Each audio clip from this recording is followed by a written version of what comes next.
Quand on pense aux philosophes de l'Antiquité, on a souvent une image bien précise en tête. On les voit comme des académiciens un peu perdus dans leurs grandes théories complexes. Mais Pascal, lui, voyait autre chose. Leur vraie philosophie, c'était leur vie de tous les jours. Et si notre vision moderne de la philo était, au fond, complètement fausse? C'est la question que pose l'historien Pierre Hadot. Il a voulu tout repenser. Selon lui, avec le temps, on a carrément inversé l'ordre des choses en philosophie. Chez les anciens, tout partait d'un choix de vie. Le discours philosophique venait après.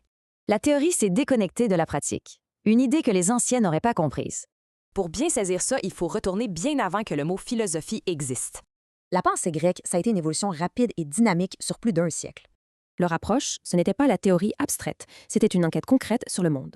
Cette culture de l'amélioration de soi était centrale dans la société grecque à l'époque. C'est là que les sophistes sont arrivés. Ils enseignaient l'art de persuader pour réussir. Et puis, dans ce contexte, un personnage va tout bousculer. Socrate. Sa fameuse phrase « ce n'est pas de la fausse modestie », c'est une vraie position philosophique. Il a donc questionné tout le monde pour montrer qu'il pensait savoir, mais en fait non. Son non-savoir attaquait directement la sagesse prête à porter des sophistes.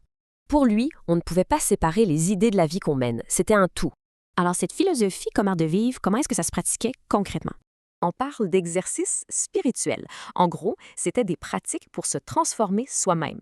Le processus était donc clair, une quête en communauté pour devenir une meilleure personne. Le but, ce n'était pas de bâtir de grands systèmes, mais bien de s'entraîner à la sagesse.